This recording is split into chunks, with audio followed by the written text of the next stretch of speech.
We suspect that it might only work at the start of HRT, going The through. progesterone? No, it's actually the Bicalutamide, because I'm gonna get to the sorry. progesterone because it ties into it.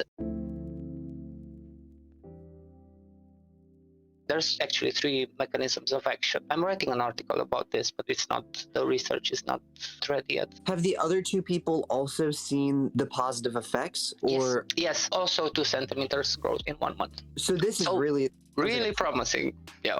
Wow. Really promising. Are there transgender doctors that would recommend this? Like you mentioned that you're chaining together 2 different studies. Yes. Well, it's kind of hard for a doctor to recommend like substance that basically, to quote a friend, an inverse chemotherapy, because it's practically doing the opposite of what chemo does to you. And that What is that? because it stimulates the production of growth hormone through a hormone that induces hunger in the body. So I see. because supplying like directly using growth hormone could put you at risk of other stuff. So it's better to like make your own body, regulated than, just inject human growth hormone. And the first one, I'm not sure if it's approved in the US though. It might. Yeah, it's actually approved in the US, but not approved in all of the European Union. Yeah, and I don't really want to say the name of the, substance yet, because we don't know if it's safe, and I don't want to really spread like harmful, information. But this is also like a little bit controversial because it's been linked with bladder cancer, but there's not really, a definitive answer whether or not it causes bladder cancer, or how long do you have to be on it to increase the risk or anything like that. So right now we don't really know that. But from, it's an anti-diabetic medication, and from all the anti-diabetic medications, it's really easy on the side effects. So it doesn't really have any, bad side effects in most people. Like I haven't noticed any side effect other than a little bit of pain in my legs, maybe, and the bile thing, which I don't really think it's related, but I can't rule it out for sure.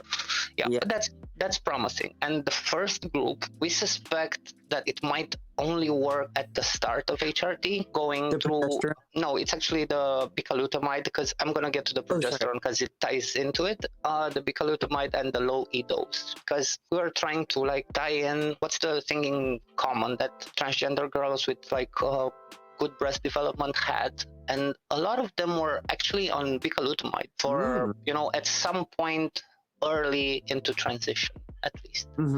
Yeah, so then we asked ourselves, why don't all girls who are on Bica, have a good breast development? And we think it's because the luteinizing hormone, LH and FSH values, because a lot of the times people who take Bica also take a pretty high dose of E. And getting a high dose of E actually reduces LH and FSH, and both of those have been linked to like an increased breast growth. There is a study actually with, I'm not really sure what the condition is called, I can't remember, but like cisgender women who've not had a satisfactory breast growth, even though didn't appear to be linked to genetics, had like really low values of LH and FSH due to various reasons. Yeah. And that was cisgender women, you said? Yes, cisgender women.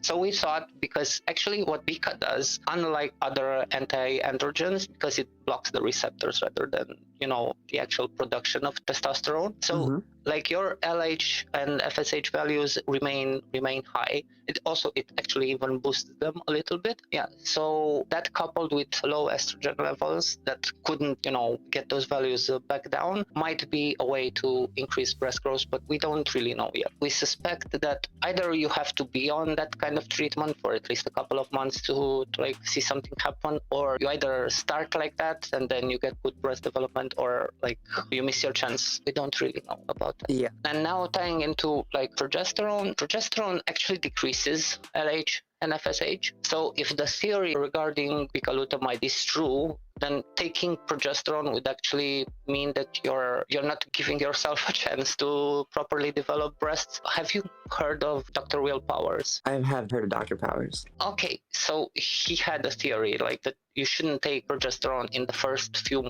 months, 6 months or so of breast development. And I think that might also tie in with this finding that it might be related to like LH and FSH levels early in breast development, like up to 10 or 2, I think, or 10 or 3. So we also recommend girls like delay progesterone for at least 6 months, because there's no really any downside to it. So better be safe than sorry about it. So that would be my recommendation for everyone. Just delay it at least for 6 months, and then yeah. Awesome. That's